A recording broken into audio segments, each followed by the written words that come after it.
Hey, RM Studio, we're talking about turnaround, and we are talking about sheridan animation portfolio. This is the last episode.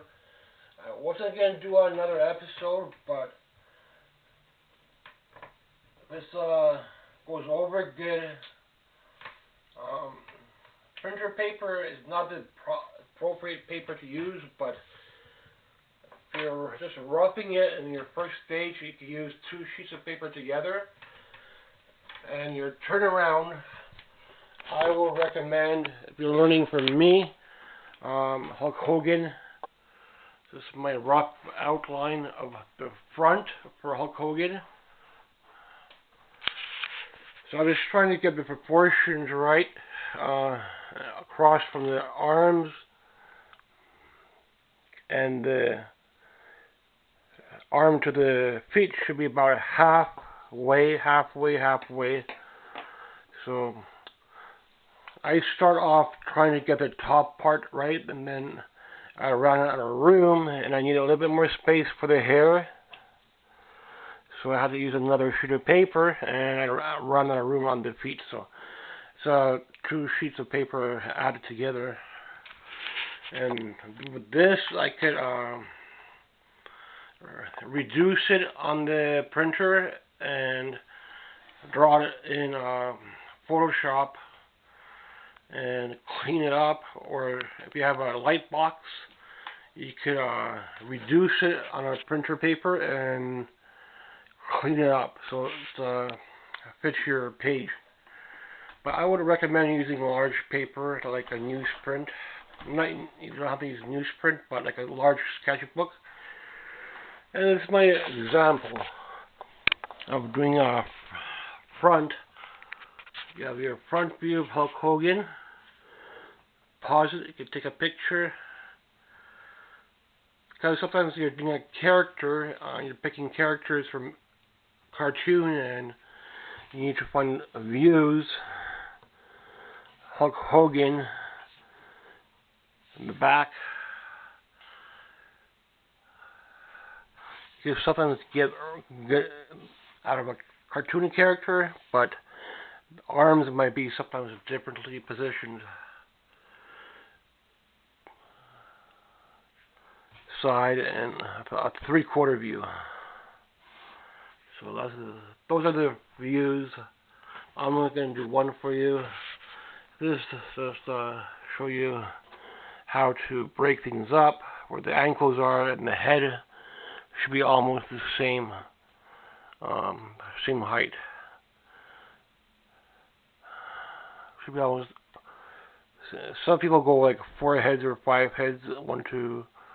You don't have to go by heads for life drawing. You could just go by draw the shirt and then build out the arms.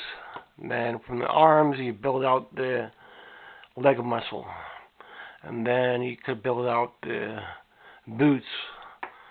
So that's why I would recommend you to pick Hulk Hogan. But some people will go even more cartoony and do stuff like take their character and put a dog's head on it or put a cat head on it. I don't get that for cartoon. That's just goofball sheridan animation. I draw straightforward. I don't make stuff up. I don't like that. If I were to get into animation now, I would use wrestling as a reference a lot. See, I drew the feet too long, so just shorten them slightly so you get the right proportions. From the torso, should be about the same. Then you can do these horizon lines, guidelines across and the bottom. So that however you start your figure, start it rough. Then do a second cleanup where you use black, use shiner marker, I recommend. These peel off and you can draw rough, and then your second cleanup, you clean them up with a black pencil. On your second sheet of paper you draw nicer lines. And then you can show both in the portfolio maybe, or you can put them in your extras, your roughs, or you could just on this side piece them together. If you need to add more paper, print it, shrink it down a little bit, and redraw it. So I tried to get the hair looking slightly, but just to draw a generic head, I think that's enough. So that's my, there we go. For the first view, then I would spin the toy around and work on the back. Go to the back view.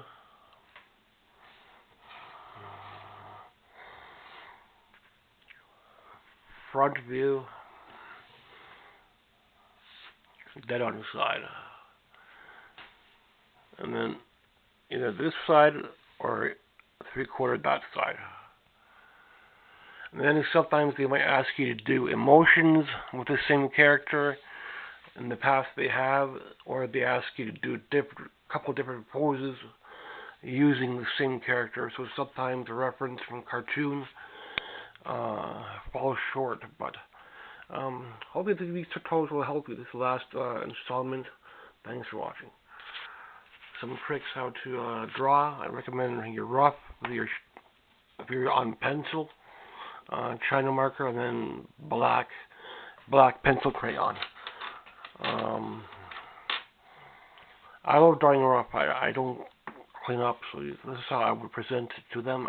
Not the clean up stage, but animation you have to go a little bit further and show them clean up.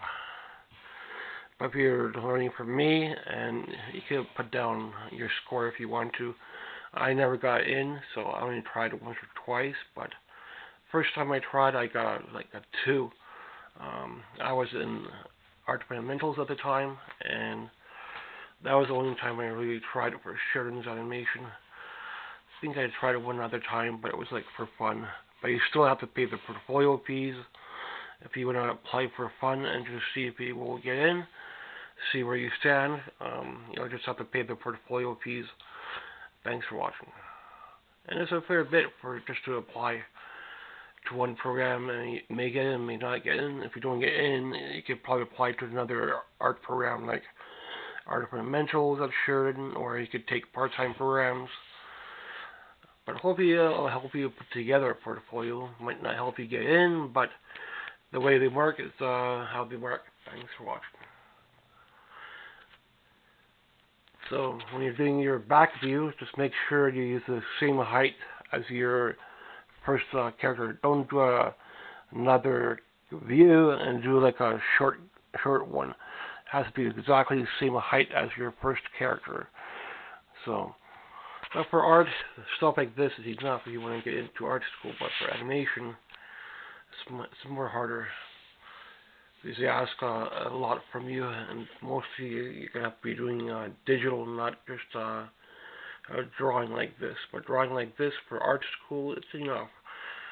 So if you recommend if you're doing it into animation, just apply to art school, or apply to Art Fundamentals at Sheridan. You'll do the 1 year program there. You'll learn more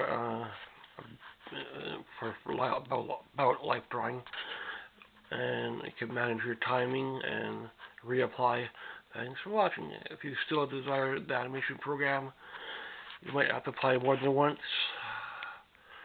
But hopefully these tutorials will help you out, because a lot of people out there now ask for advice, but they'll give you advice, but they're money mongers. Thanks for watching.